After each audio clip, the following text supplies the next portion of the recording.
कार्यक्रम के पुण्यार्चक हैं धर्मानुरागी श्री कमल कुमार, श्रीमती मंजू जी, पुत्र MBA श्री विनीत कुमार, श्रीमती चारू जी, इंजीनियर श्री विनय कुमार, श्रीमती साक्षी जी, CA सौरभ जैन, श्रीमती स्नेहा जी, चिरंजीव हार्दिक, सनाया, श्रेयांसी, निष्कर्ष, तनय एवं समस्त बड़जात्या परिवार निवासी हावड़ा एवं लंदन।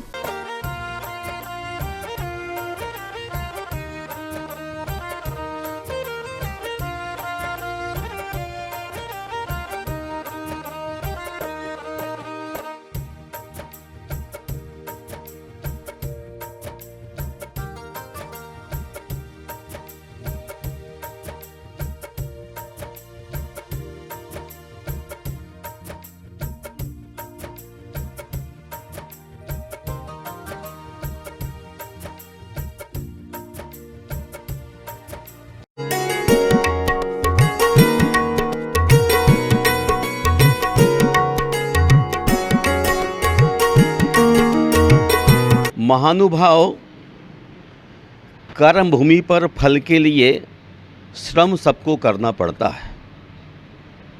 कर्म भूमि पर फल के लिए श्रम सबको करना पड़ता है। रब सिर्फ लकीरें देता है, रंग हमको भरना पड़ता है। सचमुच ही कर्म भूमि में जन्म लेने वाले प्रत्येक व्यक्ति को अपना कैरियर डिजाइन करने की अविराम कोशिश करनी होती है। जो व्यक्ति भाग्य पर छोड़ देता है उसका सहारा कोई नहीं देता है। हमारा वर्तमान ही कल का भाग्य बनता है। इसलिए हम रब के लिए कहें कि वो मेरे जीवन का डिजाइन करता है, लकीरें भरता है, पर मैं कहता हूँ कि हमारा वर्तमान ही हमारे जीवन के डिजाइन करता है और कहता है हमारे लिए, जब अन्य लोग हिम्मत हार चुके हैं तो भी आप डटे रहो। क्या क्या देखी वीतराग ने, तू क्या जाने वीरा रे, वीतराग की वाणी द्वारा हर लो अपनी पीड़ा रे। भगवान ने क्या देखा हमारी जिंदगी के बाबत, देखा होगा, लेकिन हमें इसके संबंध में कुछ भी जानकारी नहीं है। इतना ही जानता हूँ कि जो भगवान ने मुझे आदेश किया है उसके आधार पर हमको चलना चाहिए और निश्चय ही जो भगवान के कहे हुए पथ पर चलता है उस व्यक्ति के लिए कोई मुश्किल नहीं आती। नीतिकार कहते हैं, उद्यमेनि सिद्ध्यन्ति कार्याणि न मनोरथै। हर क्षेत्र में उद्यम करने की महती आवश्यकता है। आप चींटी को देखते हैं, थोड़ा थोड़ा चलते चलते पहाड़ को पार कर जाती है। चींटी जरा सी जान, लेकिन पूरे पहाड़ को चढ़ जाती है। ये उसकी कार्य कुशलता है, लगनशीलता है, तल्लीनता है, कंटिन्यूटी है। जो आदमी लगातार परिश्रम करता रहता है और अपने कार्य में डटा रहता है, लोग हिम्मत हार जाएं, लेकिन हम हिम्मत नहीं हारेंगे। जो जिंदगी में हिम्मत नहीं हारता है उसी को तो पुरुष कहते हैं और पुरुष को ही तो पुरुषार्थ करने के लिए कहा गया है। आप पुरुष हो, पुरुषार्थ करो, जागो। जो जागना सीख गया, पुरुषार्थ करना सीख गया, वो अपने जीवन के रंग भर लेता है, भविष्य का डिजाइन कर लेता है। महानुभाव, स्वयं को माचिस की तिली न बनाइए, स्वयं को माचिस की तिली न बनाइए जो थोड़ा सा घर्षण लगते ही सुलग उठे। स्वयं को वह शांत सरोवर बनाइए जिसमें अंगारा भी फेंकें तो वह खुद ही बुझ जाए। माचिस की तीली फुर्र करके जर जाती है, लेकिन हमें क्या मिलता है? हम तो वह होना चाहिए शांत सरोवर। अगर अंगारा भी फेंक दें तो खुद ब खुद वह शांत हो जाए। जरूरी नहीं इंसान प्यार की मूरत हो, सुंदर और खूबसूरत हो। जरूरत नहीं इंसान प्यार की मूरत हो, सुंदर और बेहद खूबसूरत हो। अच्छा तो वही इंसान होता है जो तब आपके साथ हो जब आपको उसकी ज़रूरत हो। सचमुच जीवन का सफ़र बहुत बड़ा है और हमें सफ़र में रंग स्वयं भरना है। कोई हमारे जीवन की डिज़ाइन करे, कोई रंग भरे, ऐसा मैं नहीं समझता हूँ। यदि सामने वाले व्यक्ति की ओर निहारते हैं, हम भाग पर सोचते मैंने कुछ ज़िंदगी में अच्छा किया होगा तो कोई मेरा साथ देगा। हमें ही साथ देना है, हमें ही पथ बनाना है, आने वाले लोगों को भी रास्ता दिखलाना है। और जो व्यक्ति इस प्रकार की सुंदर धारणा कर लेता है, उस व्यक्ति के लिए किसी प्यार की मूरत या सुंदर खूबसूरत चेहरे की आवश्यकता नहीं होती है। वह अष्टावक्र की तरह एक अच्छे व्यक्ति को पाकर के भी अपना मार्ग प्रशस्त कर लेता है, वरना वह दूसरों को स्वयं माइलस्टोन बन जाता है। हमारी रोज़ रोज़ की अच्छी आदतें हमारे लिए महान बनाती हैं। कौन नहीं जानता कर्म भूमि पर प्रत्येक व्यक्ति को फल पाने के लिए श्रम करना पड़ता है। चींटी भी अपना भोजन इकट्ठा करती है, मकोड़ा अपना करता है, हाथी अपना करता है, मनुष्य अपना करता है। लेकिन आपने देखा होगा कि संसार के जितने भी प्राणी हैं अपने पेट के लिए धन नहीं कमाते, केवल मनुष्य धन के लिए सुबह से शाम तक भागता रहता है। कोई भी प्राणी धन नहीं कमाता, मात्र मनुष्य धन के पीछे दौड़ता रहता है, दौड़ता रहता है, दौड़ता रहता है और दौड़ते दौड़ते वह गिर जाता है। चींटी को जितनी आवश्यकता होती है उतना पल भर में इकट्ठा कर लेती है और अपने जीवन का यापन करती है। जो व्यक्ति चींटी की तरह अपने जीवन के कल की फिक्र नहीं करता है, वही आदमी धरती पर महान होता है। दर्द सबके है मगर हौसले सबके अलग अलग हैं। दर्द सबके एक हैं मगर हौसले सबके अलग अलग हैं। कोई हताश होकर बिखर जाता है तो कोई संघर्ष करके निखर जाता है।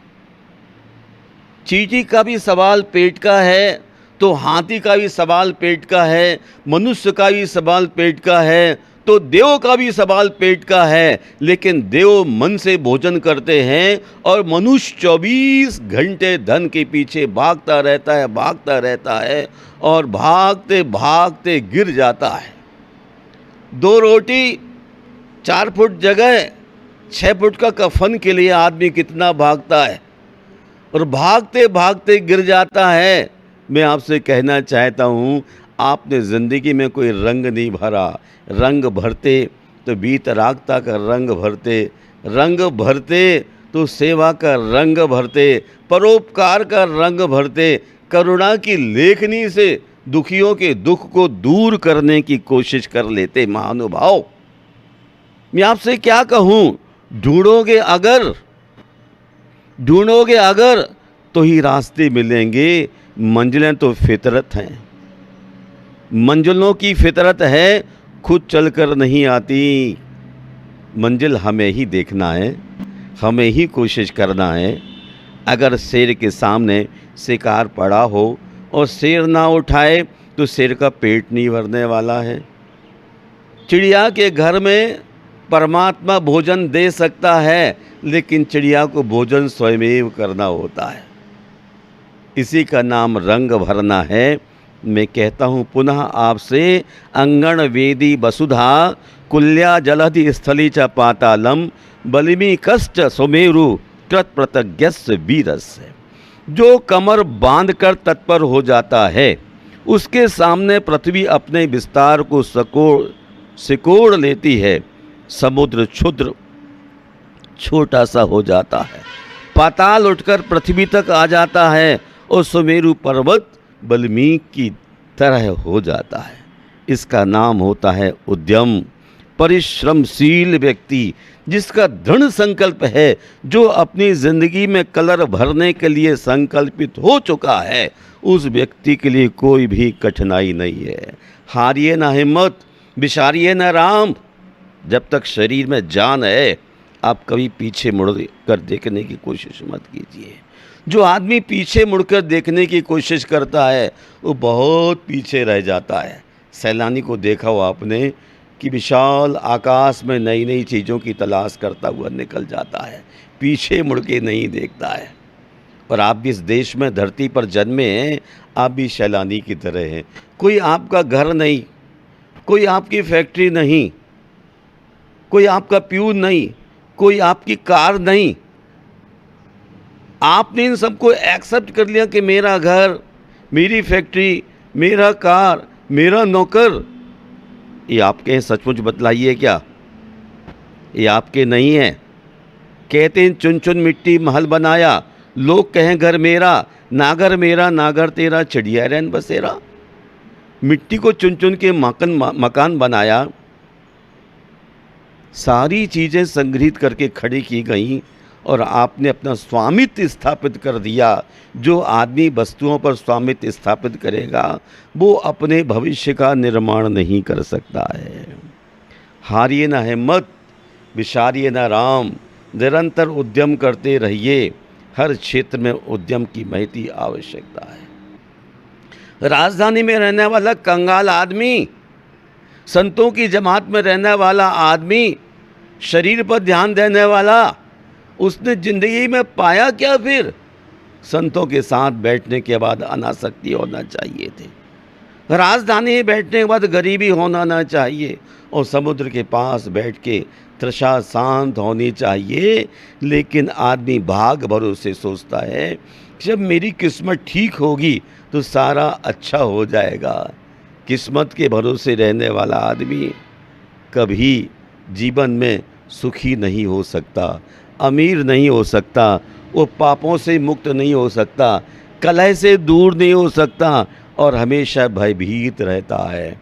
इसलिए मेरा आपसे अनुरोध है कि आप जागते रहो, जागते रहो, विषय कषायों में मत सो। विषय कषायों में सोने वाला आदमी हर समय भयभीत रहता है, यमराज आएगा और ना जाने कब ले जाएगा। और जो तपस्वी होता है, विषय कषायों से दूर होता है, वो कहता है, क्या कहता है? लाखों वर्षों तक जीऊँ या मृत्यु आज ही आ जावे। वह निर्भय है, वैराग मेवा भयम, वैराग ही निर्भय है। इसलिए संसार शरीर भोगों से जिस व्यक्ति को वैराग हो जाता है वह रंग अपने फ्यूचर का भरने लग जाता है। छोटी सी जिंदगी, वो कामनाएं कितनी बड़ी बड़ी, छोटा सा तू, कितने बड़े अरमान हैं तेरे। छोटा सा तू, कितने बड़े अरमान हैं तेरे। अरमान व्यक्ति के ज़्यादा नहीं होना चाहिए, महत्वाकांक्षाएं ज़रूर होना चाहिए, लेकिन झूठी महत्वाकांक्षाएं भी नहीं होना चाहिए। मिट्टी का शरीर है, सोने के सामान हैं और इन्हीं को संग्रहित करने में सारी उम्र लगा रहे हैं। मिट्टी के महल को सोने से सजाओगे थोड़ा अच्छा लगेगा, लेकिन वह भी मिट्टी और यह भी मिट्टी, दोनों ही मिट्टी हैं, दोनों ही पुद्गल की पर्याय हैं। इनमें आप प्रसन्न ज़्यादा मत होइए, क्योंकि पुद्गल का स्वभाव क्या है? गलन पूर्ण स्वभाव। पुद्गल के परमाणु उत्पन्न होते हैं और दूसरे क्षण में नष्ट हो जाते हैं, उत्पन्न होते हैं और नष्ट हो जाते हैं। इसलिए पुद्गल की पर्यायों में ज़्यादा प्रसन्न होने की बनस्पत अध्यात्म का रंग भरना सीख जाओ। मैं शरीर नहीं हूँ, मैं भवन रूप नहीं हूँ, मैं वस्तु रूप नहीं हूँ, मैं अरस हूँ, अरूप हूँ, अगंध हूँ। और शब्दों के माध्यम से नहीं कहा जा सकता मैं ज्ञाता और दृष्टा हूँ, जानने और देखने वाला हूँ, इससे ज़्यादा मैं कुछ भी नहीं हूँ। बस ऐसी भावना करने वाला व्यक्ति अपने जीवन में अध्यात्म का रंग भरेगा और छोटी छोटी विकलताओं से दूर होगा, बड़ी बड़ी उलझनों से भी दूर हो जाएगा। आप एक ज़माने में छोटी छोटी टेंशन करते थे और टेंशन करते करते आपका जीवन छोटा होता जा रहा है। छोटी सी टेंशन आज बड़ी टेंशन होती चली जा रही है। इसलिए महानुभाव, अपना इंटेंशन शुद्ध रखिए। जिस आदमी का उपयोग शुद्ध होगा वह आदमी संसार में रहते हुए भी संसार से अलग होगा, जल में रहते हुए भी जल से अलग होगा। जैसे वैश्या नगर नार, वैश्या संसार में रहती हुई भी अपने काम में मस्त रहती है।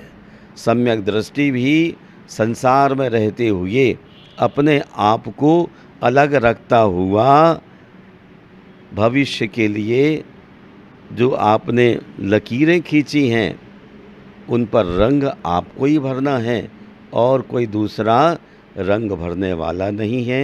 मैं आपके मंगल की कामना करता हूँ और भावना करता हूँ कि छोटे से जीवन में आप सत्संगति में लग जाइए, और जो छोटे से ही सत्संगति में लग जाएगा उसके जीवन की डिज़ाइन स्वयमेव होने लग जाती है। कोई जोशी हमारा भविष्य लिख सकता है क्या? जोशी हमारा भविष्य नहीं लिख सकता है। हमारा भविष्य हम स्वयं लिखने वाले हैं। जिस व्यक्ति का वर्तमान स्वस्थ है, सुंदर है, उसका भविष्य स्वस्थ सुंदर होगा ही। जो आदमी आज वर्तमान में अस्वस्थ है, बीमार है, मानसिक रूप से पीड़ित है, वो भविष्य में भी पीड़ित ही रहेगा। इसलिए आपको अपना कैरियर आपको ही बनाना है और रंग भविष्य का आपको ही भरना है। आपकी सिर्फ लकीरें हैं और कलर आपको ही भरना है, दूसरा कोई भरने वाला नहीं है। आचार्य कुंद समय सार में कहते हैं, न भूत की स्मृति न अनागत की अपेक्षा, भोगोपभोग मिलने पर भी उपेक्षा। ज्ञानी जिन्हें विषय तो विशदीकते हैं, वैराग पाठ उनसे हम सीखते हैं। उद्यम करने वाला व्यक्ति न भूत की स्मृति न भविष्य की अपेक्षा, भोगोपभोग मिलने पर भी उपेक्षा, न पिछला याद करता है न फ्यूचर की प्लान करता है, और वर्तमान में जो कुछ मिला है उसको भी अवॉइड करता है। मुझे ये भी नहीं चाहिए, मुझे ये भी नहीं चाहिए, फिर क्या चाहिए? मुझे कुछ नहीं चाहिए, मेरा कुछ भी तो नहीं था। इस शरीर भी जब हमारा नहीं है, इन चीज़ों के पीछे भाग करके मैं करूं क्या? क्या करूं? आपके गोदाम में 1000 बोरियां रखी हैं माल की, और भूल से बोरियां गिर जाएं आपके ऊपर तो क्या होगा? कचूमर उड़ जाएगा। मिट्टी पर मिट्टी गिर गई, जीवन खत्म हो गया। जरा समझो, न भूत की स्मृति न अनागत की अपेक्षा, भोगोपभोग मिलने पर भी उपेक्षा। चीज़ों के मिलने के बाद भी उनकी जो उपेक्षा करना सीख जाता है, अर्थात अपेक्षाओं की उपेक्षा करने लग जाता है, उसी का नाम ज्ञानी है। बाकी सब अज्ञानी इस धरती पर है। आपको समझ में आ रहा होगा हिंदी में ना, कौन ज्ञानी है? जो वर्तमान में आई हुई चीज़ों की भी उपेक्षा करता है, पास्ट टेंस भूल जाता है, फ्यूचर का कोई ध्यान नहीं रखता है, उसका नाम ज्ञानी है। आप सब ज्ञानी हैं तो निश्चित ही अपनी ओर मुड़िए और सारी दुनिया को विस्मृत कीजिए। इन्हीं शब्दों के साथ जय बोलिए संत शिरोमणि आचार्य गुरुवर विद्यासागर मुनिराज की जय।